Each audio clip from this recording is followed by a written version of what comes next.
facts ng matitinong lalaki na hindi napansin ng mga ibang babae.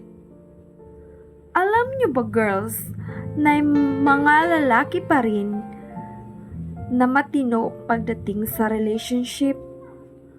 May mga lalaki pa rin na may respeto sa ating mga babae.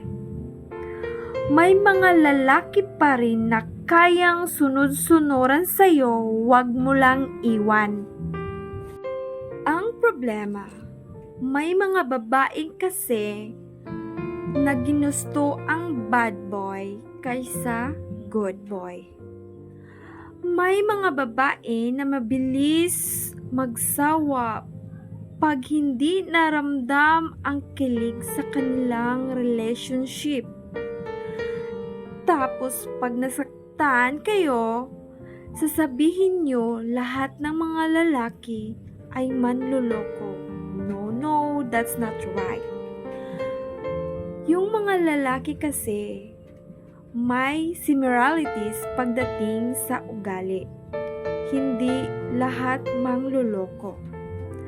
Sadyang mas pinansin nyo kasi yung bad boy na sakit sa ulo.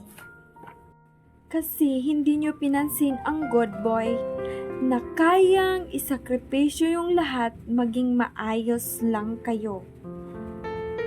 Alam nyo ba girls, ano ang pagkakaiba ng good boy at bad boy? Alam mo pag kayong bad boy nasaktan, pareho kayong maggagantihan. Kasi yung isa, hindi papayag na hindi niya iparamdam yung sakit na pinaramdam mo sa kanya. Pero kung nasa matinong lalaki ka o good boy, wala kang maririnig, kundi iniipon niya yun kasi ayaw kanyang masaktan. Ganun kanya kamahal. Kaya girls, kung inaaway nyo ang isang lalaki na inyong partner, kapag ito ay tahimik lang, yan ang sign na siya ay isang good boy.